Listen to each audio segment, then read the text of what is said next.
নমস্কার, big news বাংলায় আপনাদের সকলকে স্বাগত। আমি দীপ। শুরু করছি আজকের বিশেষ অনুষ্ঠান।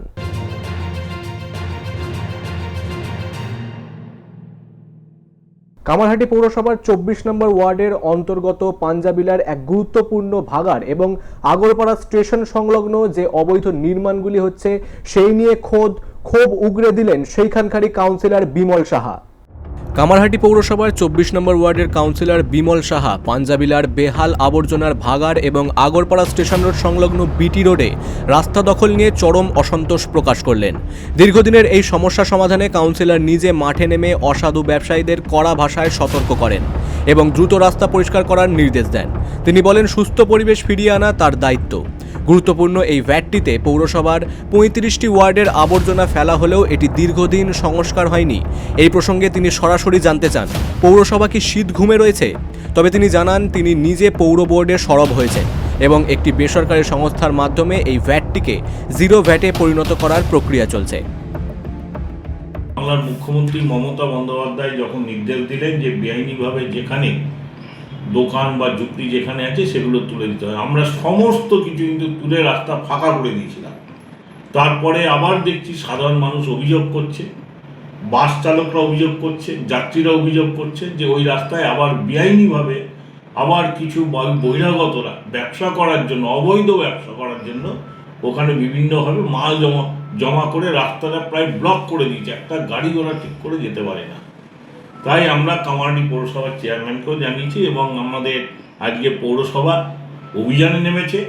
অভিযানে নেমে যতটা পেরেছি আজকে অনেকটা ক্লিয়ার করেছি এবং তাদের টাইম দিয়েছি, যা দুদিন দেখবো, দুদিনের মধ্যে যদি আর না সরাও তারপরে কিন্তু যা আছে আমরা যতটা আইনত যা করার আমরা কিন্তু করব এবং প্রয়োজনে আমরা সমস্ত কিছু ভেঙে দেবো। আমরা আজকে আপনাকে ভ্যাটের কাছে পর্যাপ্ত আলোর ব্যবস্থা না থাকায় কিছু অসামাজিক কাজ হচ্ছে বলেও জানান কাউন্সিলর। তিনি এই নিয়ে প্রশাসনের দ্বারস্থ হয়েছেন এবং বারবার দৃষ্টি আকর্ষণ করার অনুরোধও জানিয়েছেন। প্রশ্ন উঠেছে, প্রশাসনের দুর্বলতার কারণেই কি এই সমস্যার স্থায়ী সমাধান হচ্ছে না? এখন দেখার কাউন্সিলর বিমল সাহা আগামী দিনে তার ওয়ার্ডের সুস্থ পরিবেশ ফিরিয়ে আনতে পারেন কিনা। উত্তর ২৪ পরগনা থেকে মনোজ দাসের রিপোর্ট, বিগ নিউজ বাংলা। ভারতীয় জলসীমা উল্লঙ্ঘন করে মাছ ধরার অপরাধে ১৫ জন বাংলাদেশি সহ একটি ট্রলারকে আটক করেছে উপকূল রক্ষা বাহিনী। ভারতীয় জলসীমা লঙ্ঘন করে অবৈধভাবে মাছ শিকারের অভিযোগে একটি ট্রলার সহ মোট ১৫ জন বাংলাদেশি মৎস্যজীবীকে গ্রেফতার করল ভারতীয় উপকূলরক্ষী বাহিনী অর্থাৎ ইন্ডিয়ান কোস্টগার্ড। কোস্টগার্ড সূত্রে জানা গিয়েছে, সোমবার বঙ্গোপসাগরে জলসীমায় টহল দেওয়ার সময় বাংলাদেশি মাছ ধরার একটি ট্রলারকে আটক করা হয়। ট্রলারে থাকা ১৫ জন মৎস্যজীবীর নথিপত্র পরীক্ষা করে জানা যায় তারা বেআইনিভাবে জলসীমা অতিক্রম করে অনুপ্রবেশ করেছেন। গ্রেফতারের পর ধৃত ১৫ জন মৎস্যজীবী ও ট্রলারকে দক্ষিণ ২৪ পরগনার ফ্রেজারগঞ্জ মেরিন পুলিশের হাতে তুলে দেওয়া হয়। তাদের বিরুদ্ধে অবৈধ অনুপ্রবেশের মামলা রুজু করে আইনি প্রক্রিয়া শুরু করা হয়েছে।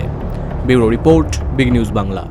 অবৈধভাবে সীমান্ত পেরিয়ে ভারতে প্রবেশ করে বাংলাদেশি ৩ মহিলা সহ এক শিশুকে গ্রেফতার করল জিআরপি।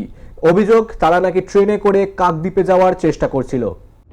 অবৈধভাবে সীমান্ত পেরিয়ে ভারতে প্রবেশ এবং ট্রেনে কাকদ্বীপে যাওয়ার চেষ্টার অভিযোগে রানাঘাট জিআরপি ৩ বাংলাদেশি মহিলাকে গ্রেফতার করেছে। ধৃতদের সঙ্গে ছিল একটি শিশুও। মহিলাদের আশ্রয় ও যাত্রায় সাহায্য করার অভিযোগে এক ভারতীয় দালালকেও গ্রেফতার করা হয়েছে। পুলিশ সূত্রে খবর, ধৃত মহিলারা নোয়াখালীর বাসিন্দা এবং বেআইনিভাবে ভারতে প্রবেশ করে আত্মীয়ের বাড়িতে যাচ্ছিল। ভায়না থেকে কোথায় পাঠাতেন? কাকদ্বীপ। এরা কি বাংলাদেশি?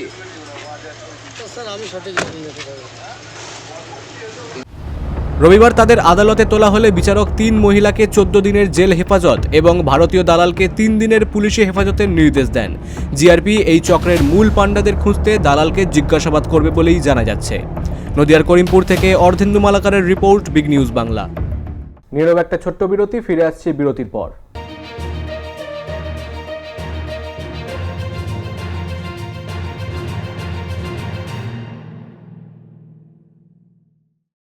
বিগ নিউজ চ্যানেলে প্রচারের মাধ্যমে আপনার ব্র্যান্ডকে জনপ্রিয় করুন। আপনার ব্র্যান্ডের দৃশ্যমানতা দ্রুত বাড়াতে চান? আমরা আপনার লক্ষ্য অনুযায়ী সেরা প্রমোশন প্যাকেজ অফার করি। আমাদের বিশেষ প্রমোশন প্যাকেজগুলি: in video scroll, L shaped banner, full screen banner এবং প্রমোশনাল ভিডিও। আপনার সংস্থাকে সাফল্যের শিখরে নিয়ে যেতে বিগ নিউজ প্রস্তুত। আমরা আপনার ব্র্যান্ডের জন্য সম্পূর্ণ কাস্টমাইজড বিজ্ঞাপন তৈরি করব এবং তা সরাসরি আমাদের জনপ্রিয় চ্যানেলে সম্প্রচার করব। এর মাধ্যমে আপনার পণ্য ও পরিষেবার প্রচার হবে অত্যন্ত দ্রুত এবং কার্যকর। বিগ নিউজের বিশ্বস্ত প্ল্যাটফর্ম ব্যবহার করে আপনি লক্ষ লক্ষ দর্শকের কাছে আপনার বার্তা পৌঁছে দিতে পারবেন, যা আপনার ব্র্যান্ডের গ্রহণযোগ্যতা এবং বিক্রি বহু গুণ বাড়িয়ে দেবে। এই বিশেষ প্যাকেজটি আপনার জন্য একটি দুর্দান্ত সুযোগ। বিস্তারিত জানতে এবং আপনার প্যাকেজ বুক করতে এখনই যোগাযোগ করুন 8981336200 অথবা 8981049100 এই নম্বরে।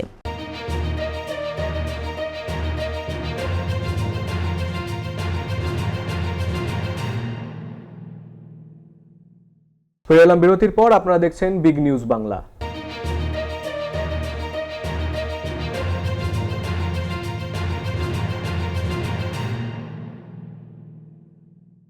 আসন্ন নির্বাচনকে সামনে রেখে ভোট রক্ষা শিবির পরিদর্শন করতে এসে তৃণমূলের অভ্যন্তরীণ কোন্দলের উপরেই ক্ষোভ উগরে দিলেন রাজ্যের সেচমন্ত্রী মানস ভূঁইয়া।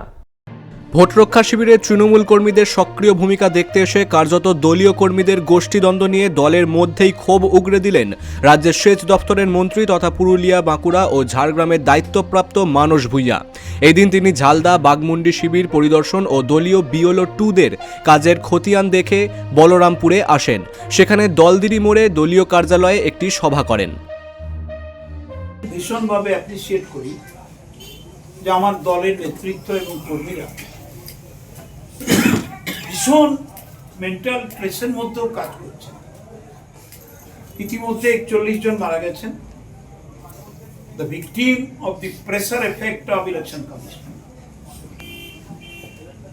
আমাদের নেতা অভিষেক বন্দ্যোপাধ্যায় 10 জন এমপিকে পাঠিয়েছিলেন, সেখানে ভীষণ আর্গুমেন্ট হয়েছে, অর্ধেক কথা এসছে, অর্ধেক কথা আসেনি। কিন্তু আমাদের এমপি নেতৃত্ব ইলেকশন কমিশনকে বলেছিল আপনাদের হাতে মৃত্যুর রক্ত লেগে আছে। এটা তো ঘটনা। শুনেছেন কখনো একটা এসআইআর করতে গিয়ে 41 জন মারা গেল? সেখানে উপস্থিত ছিলেন দলের জেলা সভাপতি রাজীব সোরেন, চেয়ারম্যান শান্তিরাম মাহাতো, সভাধিপতি নিবেদিতা মাহাতো, এছাড়াও জেলার আইএনটিটি ইউসি সভাপতি উজ্জ্বল কুমার, মাইনরিটি সভাপতি সাদ্দাম আনসারি। তাদের সামনেই বলরামপুর তৃণমূল কংগ্রেসের নিজেদের দ্বন্দ্বের কথা তুলে ধরেন তিনি। যেখানে মমতা বন্দ্যোপাধ্যায় লড়াই করতে গিয়ে দিনরাত পরিশ্রম করছে, সেখানে দলীয় কর্মীদের নিজেদের মধ্যে এইভাবে দ্বন্দ্বে জড়িয়ে থাকা একেবারেই বাঞ্ছনীয় নয়। এইগুলো দ্রুত মিটিয়ে নির্বাচনের জন্য সকলকে এক হয়ে ঝাঁপিয়ে পড়তে হবে বলেই বলেন তিনি। Bureau report, Big News Bangla. দেশের নদ নদীগুলিকে দূষণ মুক্ত রাখতে কেন্দ্রীয় এবং রাজ্য সরকারের প্রকল্পগুলিকে মাথায় রেখে কোলাঘাটে এক বিশেষ কর্মসূচির আয়োজন করা হলো। এই কর্মসূচির মূল লক্ষ্য রূপনারায়ণ নদের দূষণ নিয়ন্ত্রণ করা। ভারত নদীমাতৃক দেশ, তবে যে নদীকে আমরা মা হিসেবে দেখি, সেই পবিত্র নদীকেই আমরা নিয়মিত দূষণ করে থাকি। আর এই দূষণের কারণে একদিকে হচ্ছে দূষণ, অন্যদিকে গভীরতা হ্রাস পাচ্ছে। সব মিলিয়ে নদীকে রক্ষা করতে হলে প্রয়োজন সচেতনতা। সাধারণ মানুষ সচেতন না হলে মানুষের দ্বারা সৃষ্ট দূষণ নিয়ন্ত্রণ সম্ভব নয়। তাই ভারত সরকারের নমামি গঙ্গা প্রকল্পে সচেতনতায় নেমেছে সারা ভারত। আর এই লক্ষ্যকে সামনে রেখে গঙ্গা দূষণ নিয়ন্ত্রণে আজ পূর্ব মেদিনীপুরের কোলাঘাটে কেন্দ্রীয় সরকারের নমামি গঙ্গে এবং রাজ্য সরকারের SMCGWB প্রকল্পের অধীনে এবং কোলাঘাট ব্লক প্রশাসন ও পঞ্চায়েত সমিতির সহায়তায় এক সচেতনতার পদযাত্রা এবং স্কুলের ছাত্রছাত্রীদের নিয়ে কুইজ এবং মহিলা কবাডি প্রতিযোগিতার আয়োজন করা হয়। এই দিনের কর্মসূচিতে উপস্থিত ছিলেন কোলাঘাট ব্লকের বিডিও অমিত কুমার চাঁদ, জয়েন্ট বিডিও নিশান বড়ুয়া, পঞ্চায়েত সমিতির সভাপতি সুরজিৎ মান্না, নমামি গঙ্গা প্রকল্পের পূর্ব মেদিনীপুর জেলার আধিকারিক শুভ সিনহা রয়। এছাড়াও উপস্থিত ছিলেন একাধিক বিশিষ্ট ব্যক্তিবর্গ। আপনারা সবাই জানেন গুরুত্বের কতটা আমাদের এই নমামি গঙ্গার থেকে যে প্রোগ্রামটা হচ্ছে, এটা একটা পাবলিকের মধ্যে একটা অ্যাওয়ারনেস ক্যাম্পেইন, একটা প্রচার করা। এটা আজকে আমরা সব ছাত্রছাত্রীদেরকে ডেকে আমরা একটা অ্যাওয়ারনেস ক্যাম্পেইন, একটা ছোট্ট করে র্যালি করালাম। এরপর আমাদের কুইজ কম্পিটিশনও করছি। সবকটা মানে আমাদের মেন মোটরে বা নালায় পড়ে বা খালে পড়ে, এগুলো যাতে আস্তে আস্তে দিনের পর দিন একটু কমে।